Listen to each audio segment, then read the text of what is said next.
আমাদের মুর্শিদাবাদে বাবরি মসজিদ হচ্ছে, এটার জন্য কিছু বলেন। দেখেন বিরাদর ইসলাম, আমার বাড়ি হচ্ছে ঝাড়খণ্ড, আপনারা মুর্শিদাবাদে মসজিদ তৈরি করেন, পাটাকা তৈরি করেন, বম ভাড়াস তৈরি করেন, আমার কি আছে যায়? আমাকে খিদমতের জন্য ডাকছেন, খিদমত করলাম, এখন গাড়ি ছাড়বো, চলে যাবো বাড়ি, নাকি বলে? তো এইগুলো জিনিসে আমাকে বলিয়েন না। যদি বিপক্ষে চলে যেত হুমায়ুন কবির ধরবে, আর পক্ষে চলে যেত ইমানিকুম। সদাকাল্লাহুল মাওলানাল আযীম ওয়া সাদাকা বাল্লাগানা রাসূলুহুন নবিয়ুল আমিনুল মাতিনুল মুঈনুল কারীম ওয়া নাহনু আলা যালিকা লামিনাশ শাহিদিন ওয়াশ শাকিরিন वल्हम्दुलिल्लाहि रब्बिल आलमीन। फर्श वाले तेरी शौकत का उलू क्या जाने, फर्श वाले तेरी शौकत का उलू क्या जाने, खुसरवा अर्श पे उड़ता है फरेरा तेरा।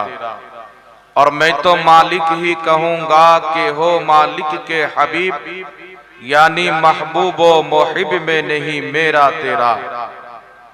আলহামদুলিল্লাহ, সমস্ত তারিফ ও প্রশংসা গুণগান মহান রব্বুল আলামিন ওয়াহদাহু লা শারীকের জন্য, যে আল্লাহ ব্যতীত কেউ ইবাদতের যোগ্য নয়, যে আল্লাহ ব্যতীত কেউ সাজদা পাওয়ার যোগ্য নয়, যে মহান রব্বুল আলামিনের জাত ও সিফাতে কোন রকমের কোন শরীক বা অংশীদার নাই, যিনি আমাকে আপনাকে কুল কায়নাতকে সৃষ্টি করেছেন এবং তার সৃষ্টির মধ্যে মানব জাতিকে সর্বশ্রেষ্ঠ বানিয়েছেন, যে রব্বুল আলামিন নিজের দয়াতে নিজের মেহেরবানিতে আমাকে আপনাকে তার আখরি নবী রহমাতুল লিল আলামিন আলাইহিস সালাতু ওয়াস সালামের উম্মত বানিয়েছেন। তাই আমরা সকলে অন্তরস্থল থেকে মহান রব্বুল আলামিনের শুকরিয়া আদায় করি। সকলে পাঠ করুন আলহামদুলিল্লাহ।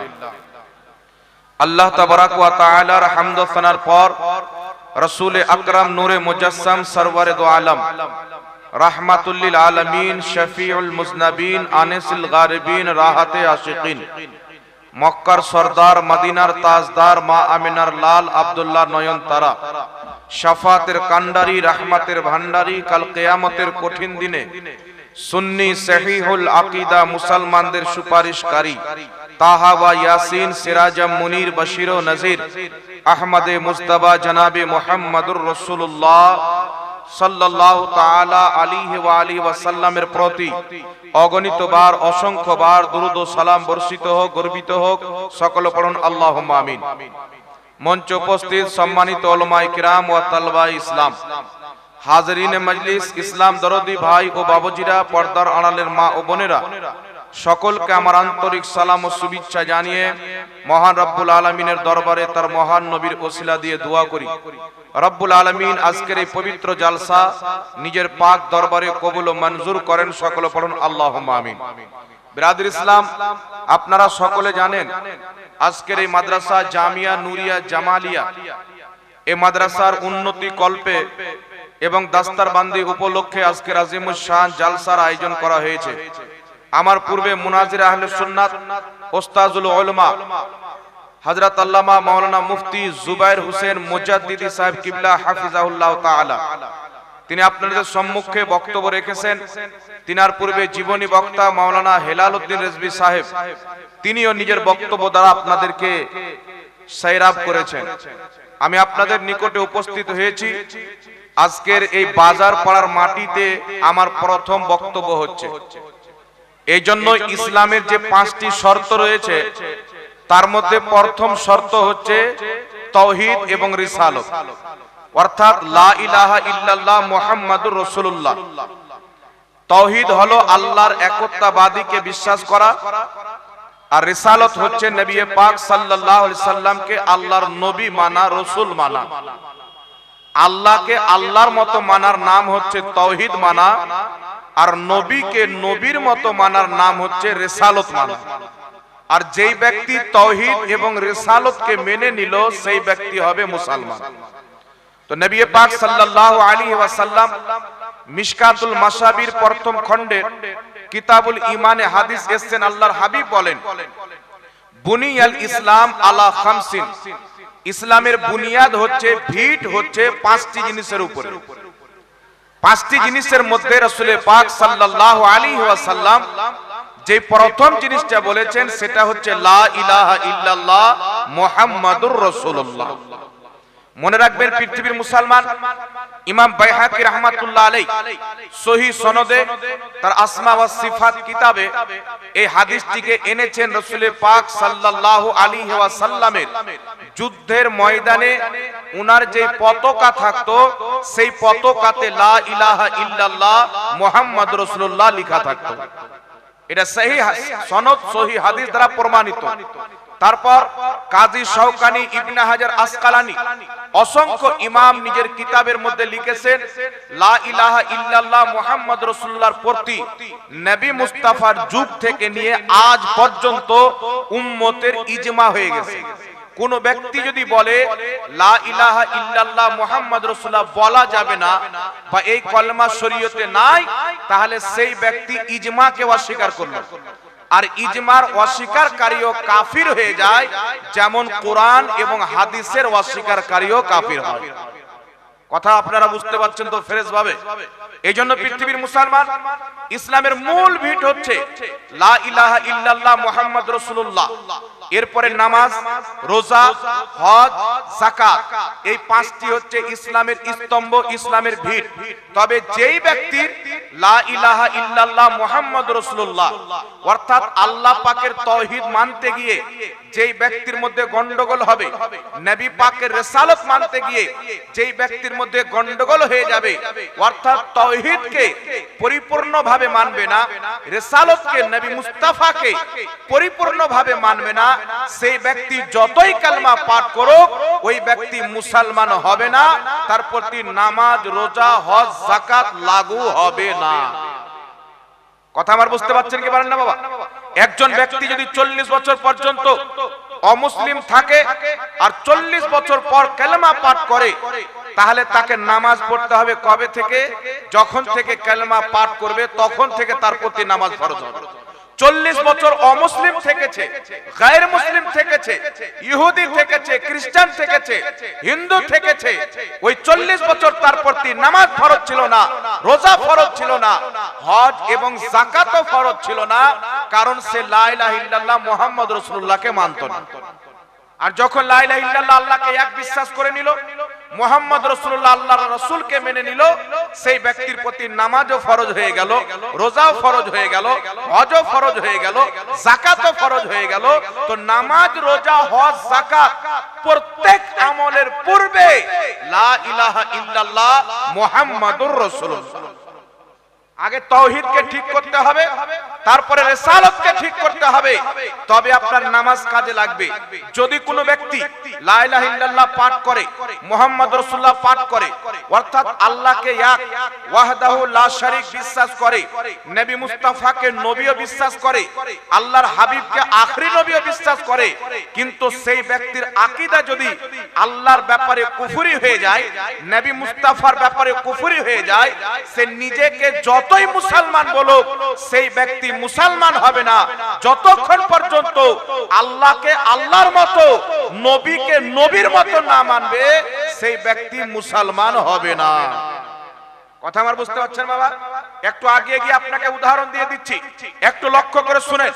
আজ থেকে প্রায় 100-150 বছর পূর্বে পাকিস্তানের মাটিতে একটি জায়গা রয়েছে, যে জায়গাটির নাম হচ্ছে কাদিয়ান। সেই কাদিয়ানি একটা মৌলবী ছিল, যার নাম ছিল গোলাম আহমদ কাদিয়ানি। এই গোলাম আহমদ কাদিয়ানিকে আপনার লন্ডনের মাটিতে ইংরেজ, ইহুদি, খ্রিস্টানরা বসিয়ে কয়েকটা দালালকে ফিট করে কোটি কোটি টাকার ফান্ডিং করে তাকে নবী সাজালো। পাকিস্তানের মাটিতে এসে সেই ব্যক্তি নিজেকে নবী বলে দাবি করবে, কখনো মুহাম্মদ রাসূলুল্লাহ বলে, কখনো ঈসা নবী বলে। তাদের মান্যকারীকে যদি জিজ্ঞাসা করেন, তারা বলবে আমরা আল্লাহকে এক মানি, মুহাম্মদ সাল্লাল্লাহু আলাইহি সাল্লামকে শেষ নবী মানি, তবে গোলাম আহমদ কাদিয়ানীকে ঈসা আলাইহিস সালাম মনে করি। জোরে বলো নাউজুবিল্লাহ। এই জন্য পৃথিবীর মুসলমান তারাও নামাজ পড়ে, তারাও রোজা রাখে, তারাও হজ করে, তারাও যাকাত দেয়, তাদেরও মাদ্রাসা রয়েছে, তাদেরও কবরস্থান রয়েছে, তারাও জানাজা পড়ে দাফন করে, তারাও বুখারী মুসলিম পড়ায়, কিন্তু নবী মুস্তাফাকেও তারা আখরি নবী মনে করে, আমাদের নবী মুস্তাফাকেও তারা আখরি নবী মনে করে, আল্লাহকে এক মনে করে। কিন্তু আমাদের নবীর পর তাদের গোলাম আহমদ কাদিয়ানীকে নতুন নবী বানানোর কারণে যতই নামাজ রোজা পড়ুক উম্মাতে মুসলিমা তাদেরকে কাফির মনে করে, মুসলমান মনে করে না। কথা বুঝতে পারছেন কি পারেন না বাবা? তো আমি আল্লাহকে মানি, আমি নবীকে মানি, আমি মুসলমান। অতক্ষণ পর্যন্ত আপনি মুসলমান হবেন না যতক্ষণ পর্যন্ত আপনার আকীদা কুরআন হাদিস মোতাবেক না হবে। আপনি নিজেকে যতই মুসলমান বলেন আপনি মুসলমান হবেন না। আরেকটা एग्जांपल দিয়ে দি বাবা। মুসলমান হওয়ার পর, কালেমা শরীফ পাঠ করার পর, নামাজি হওয়ার পর, রোজাদার হওয়ার পর, হাজী হওয়ার পর, গাজী হওয়ার পর, সব কিছু হওয়ার পর একটি কারণে যদি জরুরিয়াতে দিনের একটা জিনিসকে কোনো ব্যক্তি অস্বীকার করে দেয়, নামাজ রোজা হজ যাকাত থাকতেও সেই ব্যক্তি কাফির হয়ে যাবে। এর কারণটা কি বিরাদর ইসলাম? আল্লাহ পাককে আল্লাহর সমস্ত কামালাত, আল্লাহর সমস্ত কুদরত, আল্লাহর সমস্ত সিফাত, আল্লাহর সমস্ত গুণাবলীর সাথে যেই ব্যক্তি আল্লাহকে মানবে সেই ব্যক্তির তাওহীদ মানা হলো।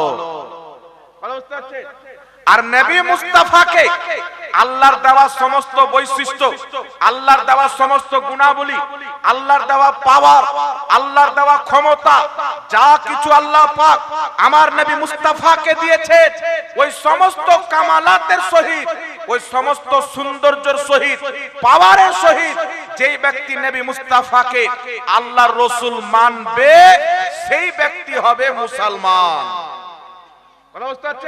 এই দুটা কথাকে মনে রাখেন। আর কয়েকটা উদাহরণ আপনাকে দিয়ে দিয়ে একটু আগিয়ে চলেন পৃথিবীর মুসলমান। আল্লাহ তাবারাক ওয়া তাআলা সর্বপ্রথম এই পবিত্র কোরআন পাকে কাকে কাফির বলে ঘোষণা করেছেন? ইবলিসকে কাফির বলে ঘোষণা করেছেন। কাকে?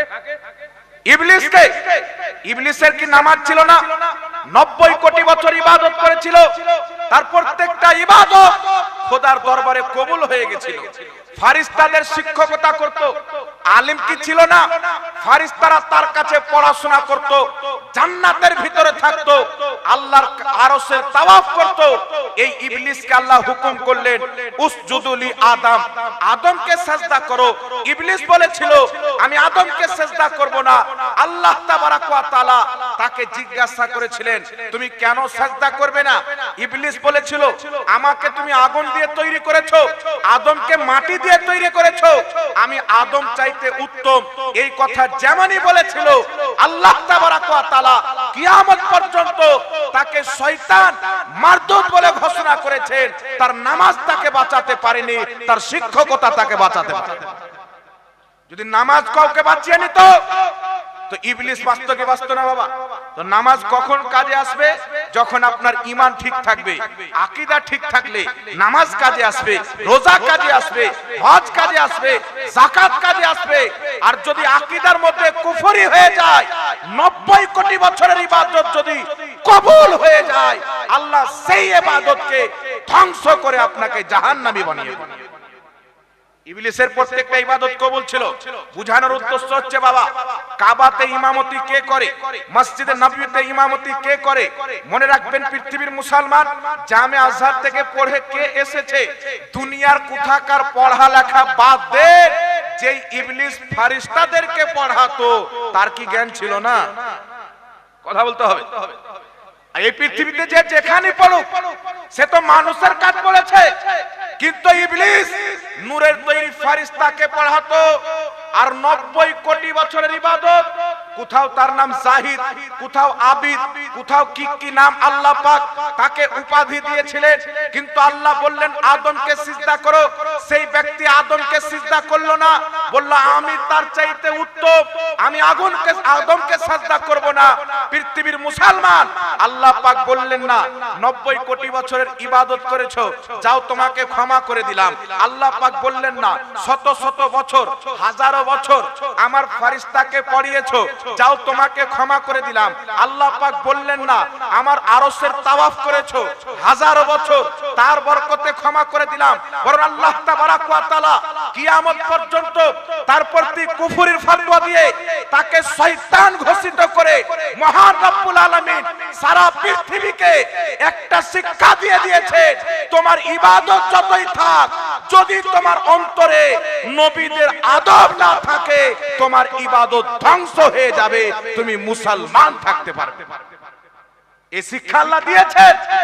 যত ইবাদত হোক, যদি ইশকে রাসূল না থাকে, আদাবে রাসূল না থাকে, আপনার ইবাদত ধ্বংস হয়ে যাবে, ইবাদত বরবাদ হয়ে যাবে। এই জন্য পৃথিবীর মুসলমান, আমার আপনার নবী মুস্তাফা সাল্লাল্লাহু আলাইহি ওয়াসাল্লাম একদিন গনিমতের মাল বন্টন করছেন। গনিমতের মাল কাকে বলা হয়? কাফিরদের সাথে মুসলমানদের যুদ্ধ হলো, কাফির মরে গেল, তাদের যেগুলি সামান সেগুলোকে গনিমতের মাল বলা হয়। আল্লাহ তাবারাক ওয়া তাআলা মুসলমানদের জন্য গনিমতের মালকে হালাল করেছেন। একটু আমার দিকে তাকান, মনোযোগ সহকারে শ্রবণ করেন। ঈমান কাকে বলে বুঝেন। আল্লাহর কসম খেয়ে বলি, বুখারী, মুসলিম, তিরমিজি, আবু দাউদ, পৃথিবীতে যত হাদিসের কিতাব আছে, পৃথিবীর মুসলমান এই আকীদা চূড়ান্তভাবে প্রমাণ রয়েছে। যদি কোনো ব্যক্তি আকীদা সঠিক রেখে নিজের কবরে চলে যায়, পাপের বোঝাও যদি থাকে, এক না একদিন নবীর সুপারিশ পেয়ে জান্নাতে যাবে। আর যদি আকীদা খারাপ হয়, ইবাদত যদি হাজারও থাকে, সেই ব্যক্তি চিরস্থায়ী জাহান্নামী হবে। ঈমানটা যদি থাকে, পাপ আছে, এক না একদিন জান্নাতে যাবেন। আর যদি ঈমান না থাকে, আকীদায় গন্ডগোল হয়ে যায়, তাহলে আপনি চিরস্থায়ী জাহান্নামে থাকবেন। একটু লক্ষ্য করে শুনেন, আমার নবী গনিমতের মাল বন্টন করছেন। যারা বদরি সাহাবী, যেই সমাতে হাজার কাফির একদিকে দাঁড়িয়ে আছেন, 313 জন সাহাবী আমার আপনার নবীর পক্ষে দাঁড়িয়ে আছেন। আল্লাহর নবী বলছেন, সাহাবী আজ তোমাদেরকে লড়াই করতে হবে। আল্লাহর কসম, একজন সাহাবী পিছে হটেননি। সমস্ত সাহাবী নবী মুস্তাফার কথা শুনে ময়দানে ঝাঁপিয়ে পড়েছিলেন। তাই আল্লাহ তাবারাক ওয়া তাআলা ওই বদরি সাহাবীদের মর্যাদা বাড়িয়ে দিয়েছেন। জোরে বল সুবহানাল্লাহ। নবী পাক গনিমতের মাল বন্টন করছেন। লক্ষ্য করে শুনেন, আজকে আপনারা কার পিছে নামাজ পড়ছেন? এই মাদ্রাসার শিক্ষক আজহারি সাহেবের পিছে নামাজ পড়ছেন, কেউ মুফতি আইয়ুব সাহেবের পিছে নামাজ পড়ছেন, কেউ অন্য মৌলভীর পিছে নামাজ পড়ছেন। এই হাদিসটাকে আপনি শুনেন, নবী বদরি সাহাবীকে 2 হিস্সা দিচ্ছেন। যারা বদরি সাহাবী নয়, তাদেরকে নবী মুস্তাফা 1 হিস্সা দিচ্ছেন। ওখানে একজন ব্যক্তি ছিল, যার নাম হলো জুলখায়সরা। চেহারাতে দাড়ি ছিল, মাথাতে পাগড়ি ছিল, আপনার জুব্বা পড়েছিল। সেই ব্যক্তি নবীর পিছে নামাজ পড়তো। মুহাদ্দিসিনে কিরাম লিখতেছেন, এক রাতে সেই ব্যক্তি 300 রাকাত নফলি নামাজ পড়তো। তার পাওগুলো সারা রাত্রি ইবাদত করে করে পাওগুলো শুরু হয়ে গেছিল। সেই ব্যক্তি বলছেন, ইয়া রাসূলুল্লাহ ইত্তাকিল্লাহ, হে আল্লাহর রাসূল, আল্লাহকে ভয় করেন, এদিল ইনসাফ করেন। আমার নবী বদরি সাহাবীকে দিচ্ছেন 2 হিস্সা। যারা বদরি সাহাবী নয়, তাদেরকে দিচ্ছেন 1 হিস্সা। তো জুলখায়সরাকে এটা বেইনসাফ মনে হচ্ছে, এর মানে পছন্দ হচ্ছে না। কিন্তু এ জানে না, পৃথিবীতে নবীর বন্টন করা মানে খোদা তাআলার বন্টন। নবীর বন্টন করা মানে খোদার বন্টন করা। নবীর বন্টন করাকে ভুল বলা আমার খোদাকে ভুল বলা। না নবী মুস্তাফা ভুল হতে পারে, না আমার খোদার ভুল হতে পারে। এজন্য পৃথিবীর মুসলমান একটু লক্ষ্য করে শুনেন, আল্লাহর নবী বন্টন করছেন। এই লোকটা বলছেন, ইয়া রাসূলুল্লাহ, ইনি বলেননি মুহাম্মদ ইবনে আব্দুল্লাহ। এও পাঠ করতো লা ইলাহা ইল্লাল্লাহ মুহাম্মাদুর রাসূলুল্লাহ। এও নবীর মজলিসে বসতো। এই ব্যক্তি নবীর পিছে নামাজ পড়তো। আজকে আমরা আপনার পিছে নামাজ পড়াপড়ি করতেছি, সে তো ইমামুল আম্বিয়া। মসজিদে আকসাতে লক্ষ লক্ষ আম্বিয়া কিরাম যেই নবী মুস্তাফার পিছনে নামাজ পড়ে মুহাম্মদ রাসূলুল্লাহর মুক্তাদি হয়েছে, এই জুলখায়সরা সেই নবীর পিছে নামাজ পড়বে। যুদ্ধের ময়দানে মুসলমানদের সঙ্গী হয়ে জানের বাজি লাগানেওয়ালা লড়াই করনেওয়ালা আমার নবী বন্টন করছেন, বলছেন ইয়া রাসূলুল্লাহ, ওগো আল্লাহর রাসূল, আল্লাহকে ভয় করেন, ইনসাফ করেন। আমার নবী মুস্তাফা সাল্লাল্লাহু আলাইহি সাল্লাম যেই দিন মক্কা থেকে হিজরত করে মদিনা রওনা হবেন, 40 জন কাফির আমার নবীর বাড়িকে ঘিরে আছেন।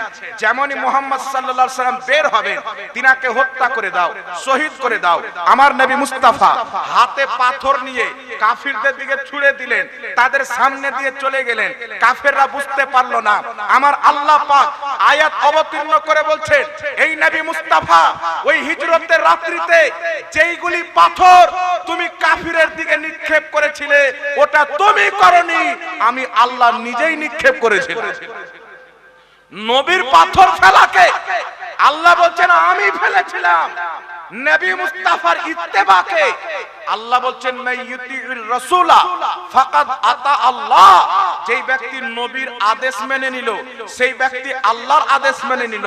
নবীর আদেশ হচ্ছে আল্লাহ পাকের আদেশ, নবীর পাথর ফেলা আল্লাহ পাকের পাথর ফেলা। তো বুঝা কি গেল, নবী মুস্তাফা বন্টন করা স্বয়ং রব্বুল আলামিনের বন্টন করা।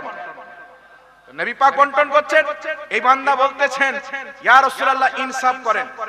এর নাম গণেশ ছিল না, এর নাম ডোনাল্ড ট্রাম্প ছিল না, আর এর নাম নরেন্দ্র মোদিও ছিল না, এর নাম ছিল জুলখাইসরা। বন্টন করছেন, নবী পাক বলছেন ইনসাফ করেন। রাসূলের পাকের চেহারা রং পরিবর্তন হয়ে গেল। জালিম আমি যদি ইনসাফ না করি তো পৃথিবীতে কে ইনসাফ করবে? এইদিকে উমরে ফারুক তলোয়ার বের করে বলছেন ইয়া রাসূলুল্লাহ আপনি আমাকে অনুমতি দেন, আমি তার গর্দান মেরে দেব। সেই জুলখাইসরা যেমন উমরে ফারুককে তেওয়ারকে দেখলো, সঙ্গে সঙ্গে উঠে নবী মুস্তাফার দিকে পোস্টা করে যেতে আরম্ভ করলো। যেতে যখন আরম্ভ করলো, রাসূলের পাক বলছেন উমর একে চিনে নাও, এর নসল কিয়ামত পর্যন্ত থাকবে, এত নামাজ পড়বে, তার নামাজের সামনে তোমরা নিজের নামাজকে হালকা মনে করবে, এত রোজা রাখবে, তাদের রোজার সামনে নিজের রোজাকে হালকা মনে করবে, কুরআন খুব পড়বে, কিন্তু তাদের হলক থেকে কুরআন নামবে না। তারা এটা মনে করবে যে কুরআন আমাদের পক্ষে আছে, কিন্তু আসলে কুরআন তাদের বিপক্ষে সাক্ষী দিবে। রাসূলের পাক বলতেছে তারা ইসলাম থেকে এমন ভাবে বেরিয়ে যাবে যেমন তীর কামান থেকে বেরিয়ে যায়, তেমন ইসলাম থেকে বেরিয়ে যাবে।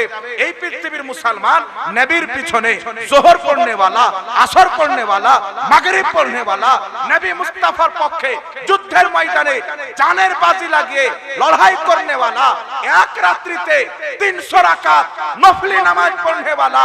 রাসূলের পাক বলছেন ইসলাম থেকে বেরিয়ে যাবে যেমন তীর কামান থেকে বেরিয়ে যায়।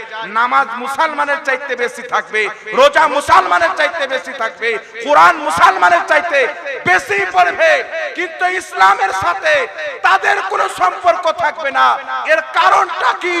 এদের কাছে সব থাকবে, মুহাম্মদ রাসূলুল্লাহর আদব থাকবে না। নামাজ রোজা সব থাকবে, নবী মুস্তাফার আদব থাকবে না।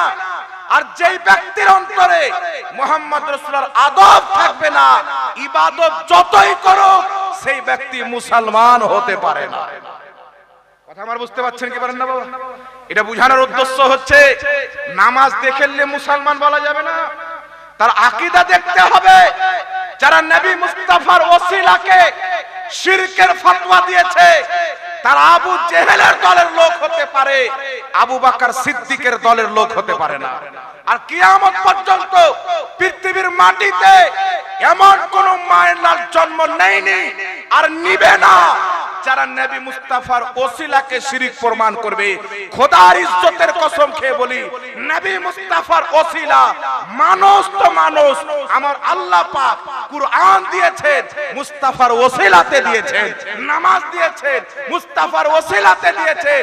পৃথিবীতে যা পাওয়া গেছে মুহাম্মদ রাসূলুল্লাহর ওসিলাতে পাওয়া গেছে।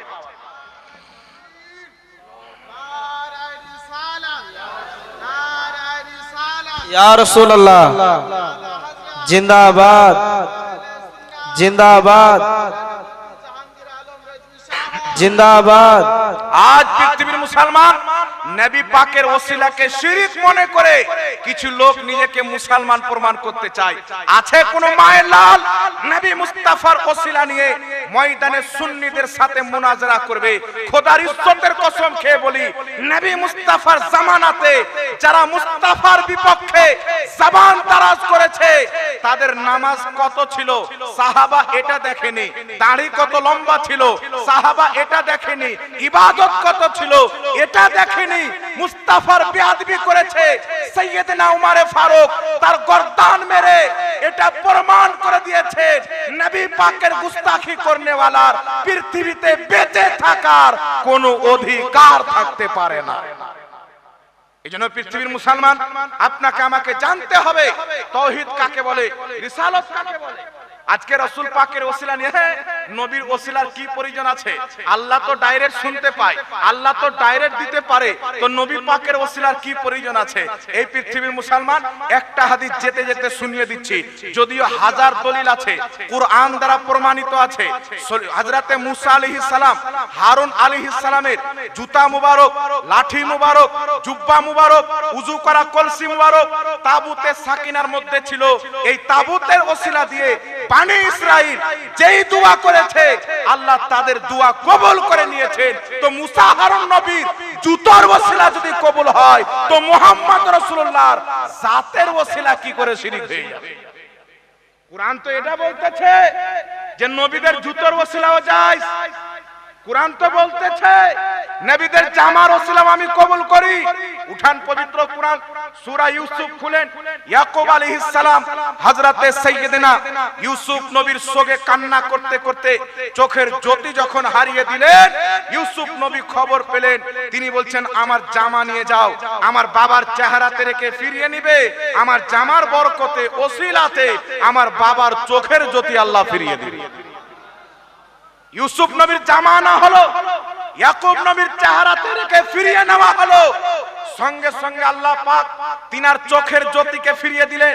এই পৃথিবীর মুসলমান ইউসুফ নবীর জামাতে কি ছিল যার বরকতে, যার ওসিলাতে ইয়াকুব নবীর চোখের জ্যোতি আল্লাহ ফিরিয়ে দিয়ে সেটাকে কুরআন পাকে বর্ণনা করেছেন। তো আর ইউসুফ আলাইহিস সালাম ইনি হচ্ছেন আল্লাহর নবী। আল্লাহর নবীর দেহে যেই জিনিসটা লেগে যায় তার ওসিলা ও খোদার দরবারে কার্যকর হয়ে যায়। পৃথিবীর মুসলমান নবীদের দেহে লাগা জুব্বার ওসিলা যদি খোদা কবুল করে নেয় তো নবীগণের জাতের ওসিলা কেন কবুল হবে? আর বর্তমানে কিছু লোক বেরিয়েছে ইহুদি খ্রিস্টানদের ফান্ডিং নিয়ে, তারা ময়দানে নেমে মানুষকে বুঝাতে চায় নবীদের ওলিদের কোনো ওসিলার প্রয়োজন নাই। একে জিজ্ঞাসা করেন তুমি কি দুনিয়াতে বিনা ওসিলাতে এসো? আল্লাহ বলছেন আমি এই কুরআন যদি পাহাড়ে অবতীর্ণ করতাম পাহাড় ধুলা ধুলা হয়ে যেত, পাহাড় ধুলা ধুলা হয়ে যেত।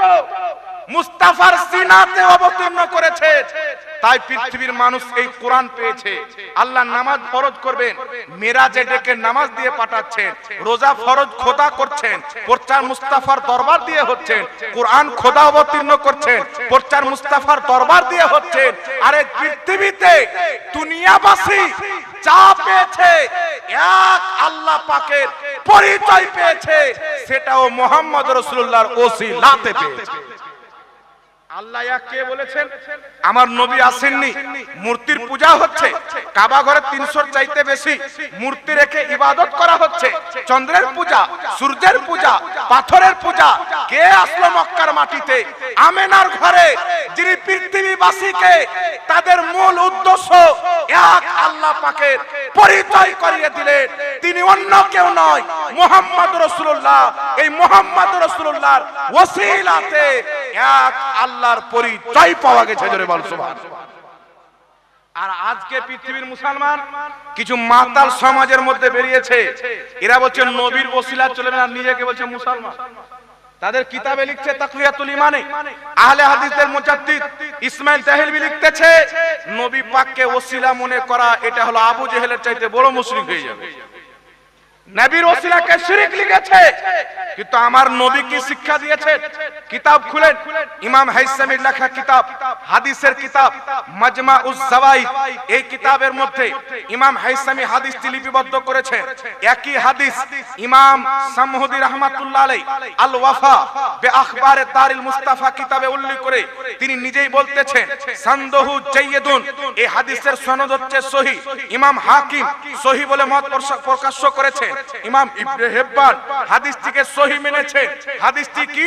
আমার আপনার নবী মুস্তাফা সাল্লাল্লাহু আলাইহি ওয়াসাল্লাম হযরতে আলীর মাকে দাফন করার পর তিনার কবরের পাশে দাঁড়িয়ে আমার নবী দোয়া করছেন, আল্লাহ তুমি আমার মায়ের মাগফিরাত করো, তার কবরকে প্রশস্ত করো, বিহাক্কে নবিয়্যিকা, তোমার নবী আমার ওসিলায়, ওয়াল আম্বিয়া আল্লাযীনা মিন ক্বাবলি, এবং পূর্বে যত নবী গত হয়ে গেছেন ওই সমস্ত নবীর ওসিলায় আমার দোয়া কবুল করে না। আমার নবী কি দোয়া করছেন? সহিহ হাদিস। ইমাম সামউদি সহিহ বলছেন, ইমাম হাকিম বলছেন সহিহ, ইমাম ইবনে হিব্বান বলছেন সহিহ। রাসূলের পাক দোয়া করছেন, কি দোয়া করছেন? বিহাক্কে নবিয়্যিকা ওয়াল আম্বিয়া আল্লাযীনা মিন ক্বাবলি, তোমার নবী আমি মুস্তাফার ওসিলায় আর পূর্বে যত নবী গত হয়েছে ওই সমস্ত নবীর ওসিলায়। এই পৃথিবীর মুসলমান আজ যে ওয়াহাবি আহলে হাদিস বলতেছে নবীর ওসিলা শিরক, এদের ফতোয়াতে আমাদের নবী নিজেই শিরক করেছেন, তিনি শরীয়ত বুঝতেন না। এই হারামখোররা শরীয়ত বেশি বুঝে গেছে। নবী যেটা দোয়া করছেন পূর্বের সমস্ত নবী যারা ইন্তিকাল করেছেন, কবরস্থ হয়েছেন, তাদের ওসিলা দিয়ে আমার নবী দোয়া করছেন, বিশুদ্ধ হাদিস দ্বারা প্রমাণিত।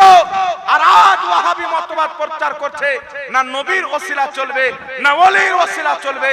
এই পৃথিবীর মুসলমান আমার নবী মুস্তাফা পূর্বের প্রত্যেক নবীর ওসিলা নিয়ে একটা আকীদা দিয়েছে, কিয়ামত পর্যন্ত নবীদের ওসিলাতে দোয়া করা এটা মুহাম্মদ রাসূলুল্লাহর সুন্নাত বানিয়ে দিয়েছে। তাহলে যারা সুন্নাতকে বিদআত বলে, শিরক বলে, এদের চাইতে মহা নিকৃষ্ট বিদআতি আর কেউ হতে পারে? জোরে বলে। যাদের ফতোয়াতে নবী মুশরিক প্রমাণ হয় এরা মুসলমান হবে?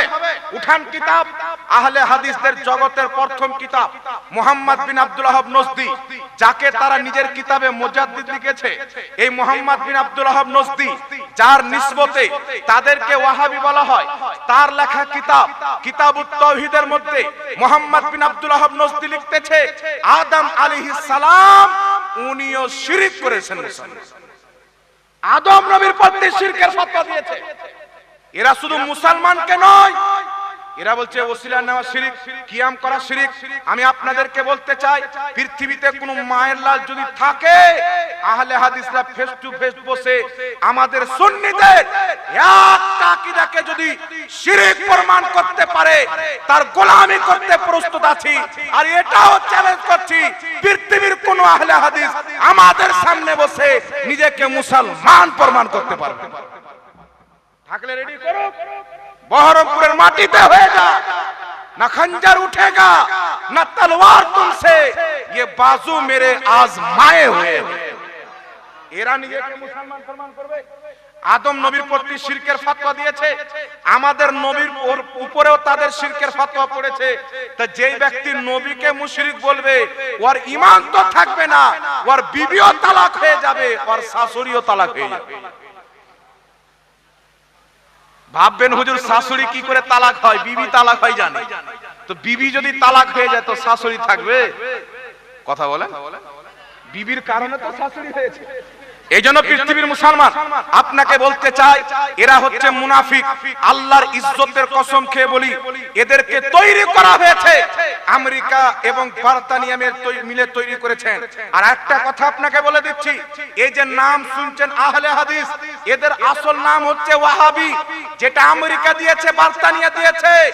আর এরা যে নিজেকে আহলে হাদিস বলে, এই ভারতবর্ষের মাটিতে অখণ্ড ভারত, বাংলাদেশ, পাকিস্তান, আফগানিস্তান, মায়ানমার এই সমস্ত দেশ যখন একটাই ভারত দেশ ছিল, যখন ইংরেজদের হুকুমত ছিল, ওই সময়তে ভারতবর্ষের মাটিতে যদি মুসলমানরা জেনে নিত এই ব্যক্তি হচ্ছে ওয়াহাবি, তাকে চায়ের দোকানে বসতে দিত না, তাকে ঘরে ঢুকতে দিত না, তার সাথে বিয়ে শাদী দিত না। এই জন্য তারা ইংরেজদের কাছে গিয়ে তাদের হাত পা ধরে বলেছিল আমাদের ওয়াহাবি নামটা চেঞ্জ করে দেন।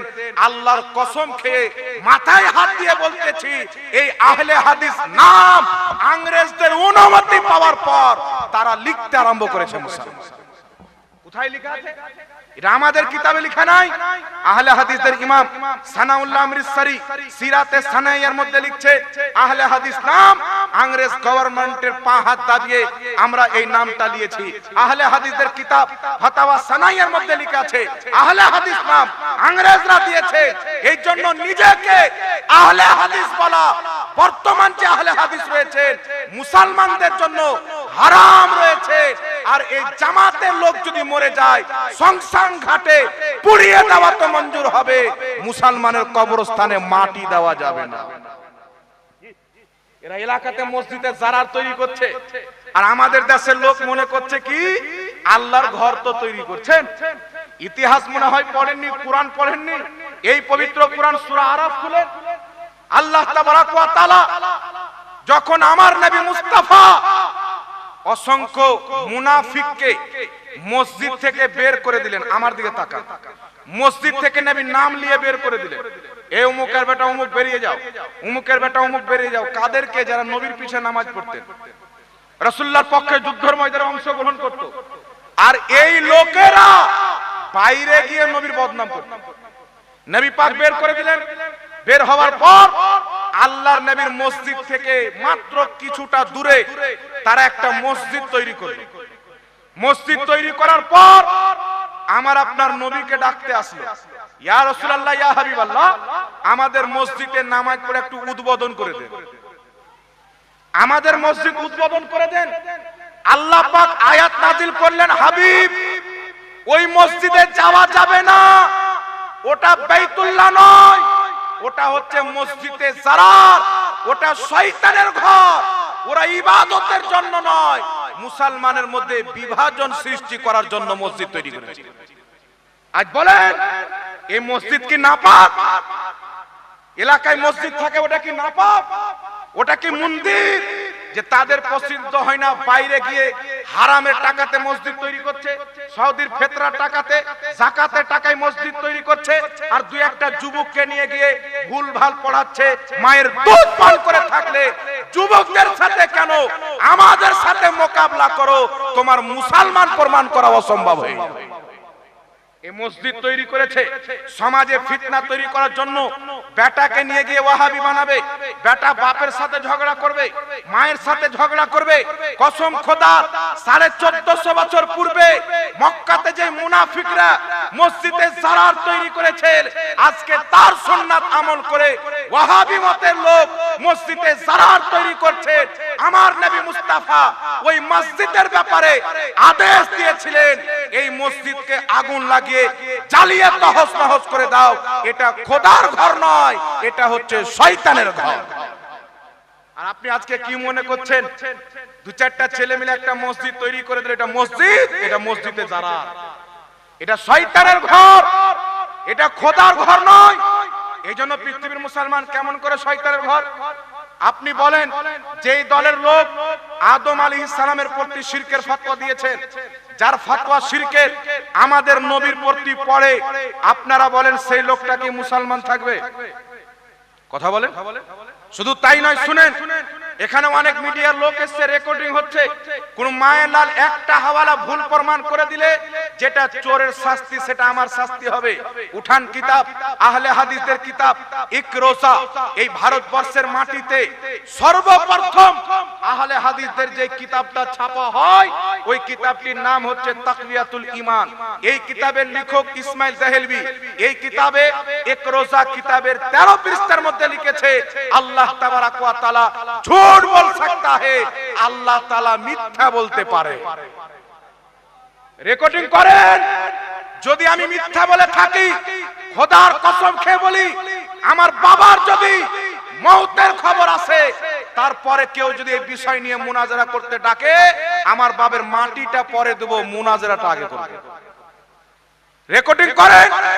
তাদের ইমাম লিখতেছে আল্লাহ তাআলা মিথ্যা বলতে পারে। এত জঘন্য আকীদা লালন করার পর তুমি বুকে হাত বানা কোন কথা, আমিন জোরে কোন কথা? তুমি যদি কাবা ঘরের মধ্যে সাজদারত অবস্থায় মরে যাও, খোদার কসম খেয়ে বলি তুমি কাফির হয়ে মরবে, মুসলমান হয়ে মরবে না। আজ পর্যন্ত কোন ইহুদি বলতে পারেনি আল্লাহ মিথ্যা বলতে পারে, কোন খ্রিস্টান বলতে পারেনি আল্লাহ মিথ্যা বলতে পারে, হিন্দু বলতে পারেনি, ব্রাহ্মা মিথ্যা বলতে পারে, বৌদ্ধ বলতে পারেনি যে বুদ্ধিস্ট মিথ্যা বলতে পারে। আজ পর্যন্ত কোন শিখ বলেনি যে গুরু নানক মিথ্যা বলতে পারে। এই নিকৃষ্ট মাখলুক ওয়াহাবি নিজের কিতাবে লিখেছে যে আল্লাহ তাআলা মিথ্যা বলতে পারে। আর আমাদের যুবক হাত বানার হাদিস দেখছে, আমিন বলার হাদিস দেখছে। এটা মৌলভী সাহেবকে দেখছি হাদিস পড়ছে। আল্লাহর নবী বলছেন যে ব্যক্তি আমিন বলা থেকে জ্বলে সে হচ্ছে ইহুদি, ইহুদিরা আমিন বলা থেকে জ্বলে।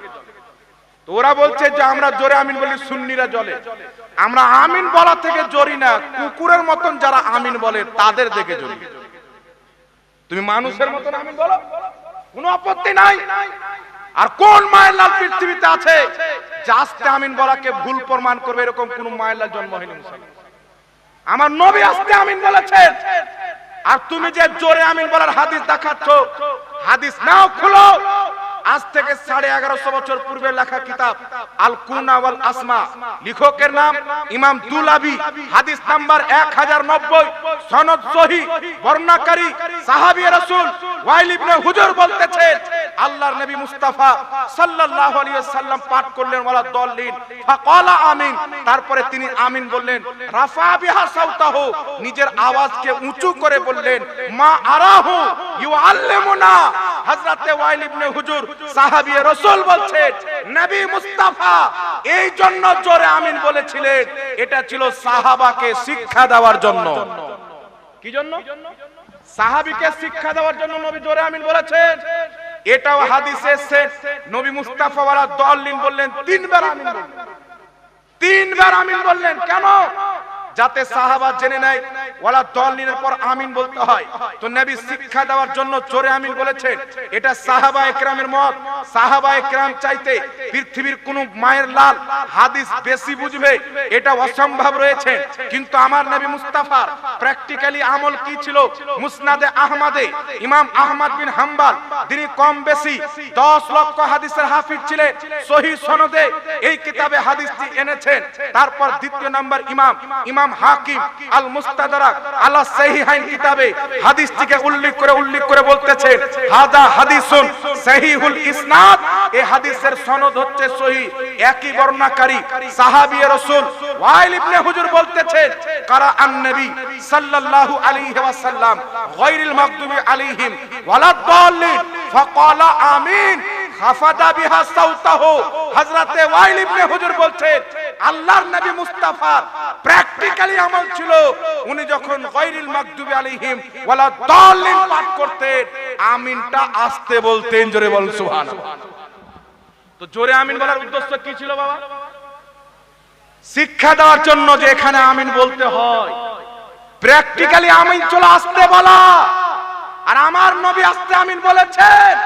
আর আমার নবীর একটা সহিহ হাদিসকে অস্বীকার করে, একটা সুন্নাতকে অস্বীকার করে এই পৃথিবীর মুসলমান 500 জন ফুকাহায়ে কেরাম আওরঙ্গজেব বাদশাহ রাহমাতুল্লাহ আলাইহি ভারতবর্ষের মাটিতে 500 জন ফুকাহায়ে কেরামকে পৃথিবীর কোনা কোনা থেকে হাজির করে 500 জন ফুকাহা ঐক্যমত হয়ে ফতোয়া দিয়েছেন নামাজে আস্তে আমিন বলা নবী মুস্তাফার সুন্নাত। জোরে বল সুবহানাল্লাহ। নবী পাক জোরে বলেছেন, নবী পাক জোরে আমিন বলেছেন। এটা ছিল শিক্ষা দেওয়ার জন্য। আপনারা জ্ঞানীগুণী লোক, এডুকেটেড লোক এখানে বসে আছে, অনেক কলেজের আপনার ইউনিভার্সিটির স্টুডেন্ট বসে আছে, আপনারা বুদ্ধিজীবী মানুষ। যেটা প্র্যাকটিক্যালি হয় ওটা বেশি গ্রহণযোগ্য সুন্নাহ হবে না যেটা শিক্ষা দেওয়ার জন্য হবে ওটা গ্রহণযোগ্য সুন্নাহ হবে? তো 500 জন ফুকাহা বলছেন নবীর প্র্যাকটিক্যালি আমল ছিল আস্তে আমিন বলা, আস্তে বলাটাই হচ্ছে নবীর সুন্নাহ। একটু জোরে হবে না সুবহানাল্লাহ? আর আমাদের যুবক সমাজের কিছু লোক আছে, এরা মনে করে 2025 নতুন ইসলাম এসেছে, সব স্পেশাল হয়ে। দেখবেন যারা 4 চাকা গাড়ি চালায়, আমারও তো 4 চাকা গাড়ি আছে, আমিও মাঝে মাঝে চেক করি, ওকে জ্বলাচ্ছি 4 চাকা বলে যেন ও কিনে নেয়, আমার বন্ধু মানুষ কিনবে ইনশাআল্লাহ। তো যারা গাড়ি কিনবে তারা চেক করবে, আমি 25 সালে গাড়ি কিনবো তো কোন নতুন মডেল বেরিয়েছে, 26 সালে কিনবো কোন মডেল বের হবে। তো এখন কিছু সমাজে কচুর পাতাতে ঈমান রেখেছে, বুঝতে পারছেন, টলমল টলমল। এরা মনে করছে 2025 এ ইসলাম এসেছে। 300 বছর পূর্বে ইসলাম ছিল কি ছিল না? জোরে বলতে হবে। 400 বছর পূর্বে ছিল কি ছিল না? 500 বছর পূর্বে, 1000 বছর পূর্বে। এখানে রেকর্ডিং হচ্ছে, আপনাদের সবাইকে সাক্ষী রেখে বলছি, 1847 এর পূর্বে সারা পৃথিবীর মাটিতে যদি কোনো আহলে হাদিস নিজের একটা মসজিদ দেখাতে পারে, একটা মাদ্রাসা দেখাতে পারে, সারা পৃথিবীর কোন কোণাতে আমি তাকে 10 লক্ষ টাকা পুরস্কার দেব। মুসলমান একটা মসজিদ, একটা মাদ্রাসা 1847 এর পূর্বে তাদের কেন নয়? এটা প্রমাণ করে 1847 এর পর এই জামাতকে ইহুদি খ্রিস্টানরা তৈরি করেছে। আহলে সুন্নাত ওয়াল জামাত, সুন্নি জামাতকে 1450 বছর পূর্বে মুহাম্মদ রাসূলুল্লাহ তৈরি করেছে।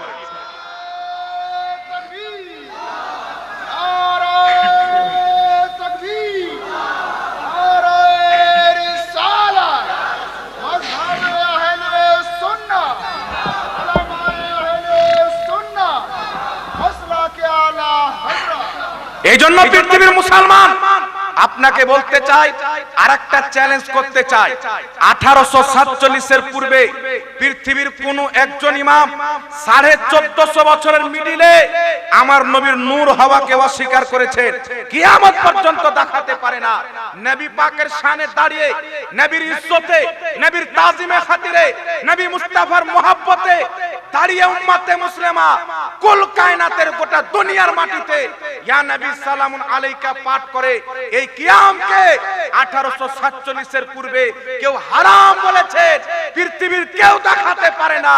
কিয়ামকে হারাম বলনে वाला, নবীর নূরকে অস্বীকার করনে वाला ইংরেজরা 1847 এর পর তৈরি করেছে।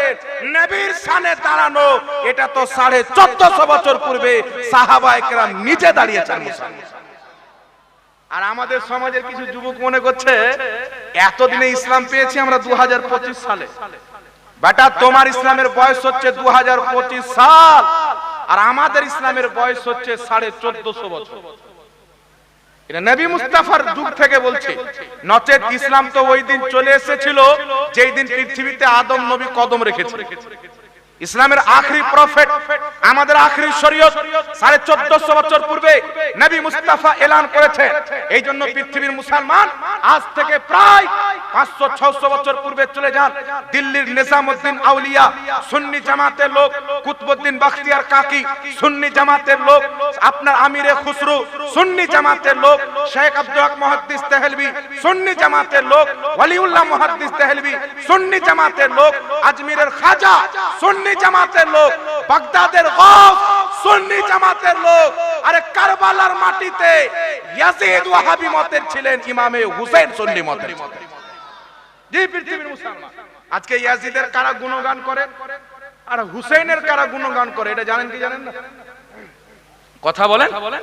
1450 বছর পর কিছু ইয়াজিদের রুহানি সন্তান এসে বলছে ভুল তো ইমামে হুসাইনের ছিল, ইয়াজিদের তো কোনো ভুল ছিল না। বলে কি বলে না? এ কি সহ্য করা যায় ভাই? বলছে ইয়াজিদ আমিরুল মুমিনিন ছিল। এখন যারা ইয়াজিদকে ভালো বলে আহলে হাদিস, আমিরুল মুমিনিন বলে আমি তাদেরকে বলবো এত তোমাদের পছন্দনীয় লোক তো কমসে কম তার ফতোয়াতে আমল করো। তারিখুল খুলফা খুলো, তারিখ আল কামিল খুলো, তারপর আল বেদায়া ওয়ান নেহায়া খুলো, এই কিতাবে ইয়াজিদের ইতিহাসকে পড়ো। ইয়াজিদ আপন মায়ের সাথে আপন বোনের সাথে বিবাহ করাকে বৈধ বলতো মুসলমান। তাহলে কোন আহলে হাদিস আছে ওর মায়ের সাথে বিয়ে করবে? আছে যে বোনের সাথে বিয়ে করবে? ইয়াজিদ তো ওটা বলতো। তো তুমি যখন ইয়াজিদকে মানো তো ইয়াজিদের কথা মানতে তোমার সমস্যা কি? নাকি বলে আমরা ইমামে হুসেনকে মানি, ইমামে হুসেনের একটা কথা বলো যদি আমরা আমল করে না দেখাতে পারি পৃথিবীতে চেহারা দেখাবো না মুসলমান। একটা দেখাও, কিয়ামত পর্যন্ত দেখাতে পারবে না। এই ইয়াজিদ মদিনা শরীফের মাটিতে ইমাম সিউতি তারিখুল খুলফাতে লিখতেছেন মদিনার মাটিতে 3 দিন পর্যন্ত ইয়াজিদ তার লস্করদেরকে বলেছিল 3 দিন পর্যন্ত মদিনায় তোমরা যা করতে পারো আমি তোমাকে ছুট দিয়ে দিলাম। ইয়াজিদের সৈনিকরা মুসলমান পর্দাশীল মহিলাদেরকে বেপরদা করে তাদের সঙ্গে রেপ করে হাজারো মহিলাকে অবৈধ তরিকাতে মদিনায় প্রেগন্যান্ট করেছিল মুসলমান। আর এই ইয়াজিদকে হারামখোররা বলছে আমিরুল মুমিনিন। জি ইয়াজিদকে বলছে রহমাতুল্লাহ আলাইহি। তাহলে ইয়াজিদের যদি এই চরিত্র হয় তার মান্যকারী চরিত্র কেমন হবে বাবা? কথা বলতে হবে। এইজন্য আহলে হাদিসের ইমামরা নিজের কিতাবের মধ্যে লিখেছে, আহলে হাদিসের ইমাম সিদ্দিক হাসান ভোপালী, আহলে হাদিসের ইমাম নুরউদ্দিন হাসান ভোপালী, তারা নিজের কিতাবের মধ্যে লিখেছে কোন ব্যক্তি যদি কোন মহিলার সঙ্গে জিনা করে সেই জিনাতে তার যদি বেটি হয় ওই ব্যক্তি সেই বেটিকে লালন পালন করে বেটি যখন বড় হবে ওই লোকটা নিজেই তার বেটিকে বিয়ে করতে পারবে। এটা তাদের কিতাবে নিজেই বিয়ে করতে পারবে লেখা আছে। আর আহলে হাদিসের কিতাব কানজুল হাকায়েকের মধ্যে লেখা আছে সুমারনি, কুকুরনি, গাধি এই তিনজনের দুধ হচ্ছে পবিত্র পাক। সুয়ারনির দুধ পাক, কুকুরনির দুধ পাক, তারপরে গাধীর দুধ পাক। রেকর্ডিং হচ্ছে, একটা কেউ যদি ভুল বলে কিতাব হাজির আছে, আলহামদুলিল্লাহ, অসুবিধা নেই। বাড়িতে কিতাব রেখে এসেছি, চোখে দেখে পড়ার পর বক্তব্য দিচ্ছি, আলহামদুলিল্লাহ 5 লক্ষ টাকার চাইতে বেশি কিতাব কিনে রেখেছি মুসলিম। নিজের টাকাতে 5 লক্ষ চাইতে বেশি কিতাব কিনে রেখেছি, পড়াশোনা করে এখানে বক্তব্য দিতে আছি। স্টেজে আমার জোকারিগিরি করে অভ্যাস নাই। কে জোকারিগিরি করে টাইম পাস করে? মুকেশ আম্বানির ব্যাটার বিয়ে হলো, কত কোটি টাকা খরচ হলো, জালসাতে এসে মিডিয়ার কাজ ও করতেছে। ওকে ওই কাজ করার জন্য ডেকেছে না বক্তব্য দেওয়ার জন্য ডেকেছে? কিতাব খুলেন, আহলে হাদিসের কিতাব নুজুলুল আবরারের মধ্যে, হাদিয়াতুল মাহদির মধ্যে তাদের ইমাম ওয়াহিদুজ্জামান লিখতেছে মানুষের বীর্য হলো পাক, আর তাদের মৌলবি লিখতেছে এটা খাওয়াও যায়। নাউজুবিল্লাহ। তারপরে লিখতেছে যে পৃথিবীর জমিনে যত রকম জানোয়ারের মাংস খাওয়া হালাল, তাদের পেশাব খাওয়াও হালাল। তাদের পেশাব পাক, ওষুধ হিসেবে খাওয়া হচ্ছে জায়েজ। কত দুর্ভাগ্যের মুসলমান, পৃথিবীর মুসলমান। আমার আপনার নবী বুখারীতে হাদিস, 8জন লোক ছিল না, 8জন ব্যক্তি আসলো নবী পাকের নিকটে, ইয়া রাসূলুল্লাহ আমরা মদিনাতে এসেছি, মদিনার আবহাওয়া আমাদের সহ্য হচ্ছে না, তো হুজুর একটু আমাদের শেফার জন্য ব্যবস্থা করে দেন। রাসূল পাক বললেন তোমরা গিয়ে উটের পেশাব পান করো আর উটের দুধ পান করো, তোমাদের অসুখ ভালো হয়ে যাবে। তারা গিয়ে কি করলো? উটের পেশাব পান করলো, দুধ পান করলো, তারপরে ভালো হয়ে গেল। আর উটের রাখালকে কতল করে দিয়ে উট নিয়ে পালিয়ে গেল। আল্লাহর নবী তাদেরকে ধরে নিয়ে এসে শাস্তি দিলেন। এরা ছিল মুনাফিক, দেখানোর জন্য ইসলাম কবুল করেছিল, পরে মুরতাদ হয়ে গেছিল। কথা বুঝতে হচ্ছে তো? আল্লাহর নবীর এই হাদিসের ব্যাপারে সর্বশ্রেষ্ঠ মুহাদ্দিস ইমাম বাইহাকি রাহমাতুল্লাহ আলাইহি, তিনার লেখা হাদিসের কিতাব সুনানুল কুবরা লিল বাইহাকির মধ্যে লিখতেছেন এরা ছিল মুনাফিক। আর নবী মুস্তাফাকে আল্লাহ ওহীর মাধ্যমে জানিয়েছিলেন যে আমি এই মুনাফিকদের ওষুধ উটের পেশাবে রেখেছি। এই মুনাফিকদের ওষুধ। আপনারা বলেন নবী পাকের পর আবু বকর সিদ্দিক, উমর ফারুক, হযরতে উসমান, মাওলা আলী, ইমামে হাসান, ইমামে হুসেন, হযরত আমির মাবিয়া, হাজারো হাজার সাহাবী এসেছেন। আজ পর্যন্ত পৃথিবীর কোন সাহাবী, পৃথিবীর কোন ইমাম পেশাব পান করাকে জায়েজ লেখেনি মুসলমান। ইমামগণ কি বলেছেন? নবীকে ওহীর মাধ্যমে জানা হয়েছিল যে এদের জন্য শেফা আছে। আর কি করির উপরে ওহী আছে? নবী ছাড়া করির উপরে ওহী আছে? তাই মুহাদ্দিসিনে কেরাম স্পষ্ট করে দিয়েছেন, ইমাম বাইহাকি, ইমাম শাফি, তাদের জন্য শুধু ওষুধ ছিল, ওহীর মাধ্যমে নবীকে জানা হয়েছে। কিয়ামত পর্যন্ত করির প্রতি ওহী আসবে না, কিয়ামত পর্যন্ত পেশাব পান করা হালাল হবে না। কিন্তু আহলে হাদিস বলছে আমরা পান করব। আর তুমি যদি ওই মুনাফিক দলের লোক থাকো তো আমার কি দোষ আছে? আমি পরামর্শ দেব, উটের না পান করে আমাদের মাদ্রাসায় বোতল দিয়ে দিও, নাকি তালবিলদেরকে বলবো বোতলে পেশাব করে পাঠিয়ে। জানোয়ারের পেশাব কেন পান করে? মানুষের করুক, মেহমানানে রাসূলের করুক। এরা কত নিকৃষ্ট! শাবে বারাতে নবী পাকের সুন্নাত হালওয়া খাওয়াকে বিদআত বলে, আর বীর্য খাওয়াকে জায়েজ লেখে। কুত্তির পেশাবকে জায়েজ লিখতেছে, সুয়ারনির পেশাবকে পবিত্র লিখতেছে, গাধীর পেশাবকে পবিত্র লিখতেছে, গরুর পেশাব পান করা জায়েজ লিখছে, উটের পেশাব পান করা জায়েজ লিখছে। এই পৃথিবীর মুসলমান নরেন্দ্র মোদির অন্ধ ভক্তরা গরুর পেশাব পান করে, আর আহলে হাদিসদের ভক্তরা উটের পেশাব পান করে, গরুরও পান করে। ওদের চাইতেও কানা ভক্ত। চিন্তা করেন, যার বাপ দাদা গু খাওয়া জায়েজ লিখেছে, মুত খাওয়া জায়েজ লিখেছে, বীর্য খাওয়া জায়েজ লিখেছে, তারা কি কোনোদিন নবীর সুন্নাত হালওয়া খেতে পারে? আল্লাহ পাকের নিজাম দেখেন, হিকমত দেখেন। আমার নবীর সুন্নাত হালওয়াকে নাজায়েজ বলছো, তোমাকে উটের মুত খাওয়াবো বেটা, খা নাকি বলে? কিন্তু পৃথিবীর মুসলমান ইবনে মাজাতে, ইমাম ইবনে মাজা একটা অধ্যায় কায়েম করেছেন, বাবুল হালওয়া, হালওয়ার পরিচ্ছেদ। قالت আয়েশা সিদ্দিকা রাদিয়াল্লাহু তাআলা আনহা, কানান নবী সাল্লাল্লাহু আলাইহি ওয়াসাল্লাম ইউহিব্বুল হালওয়া ওয়াল আসালা।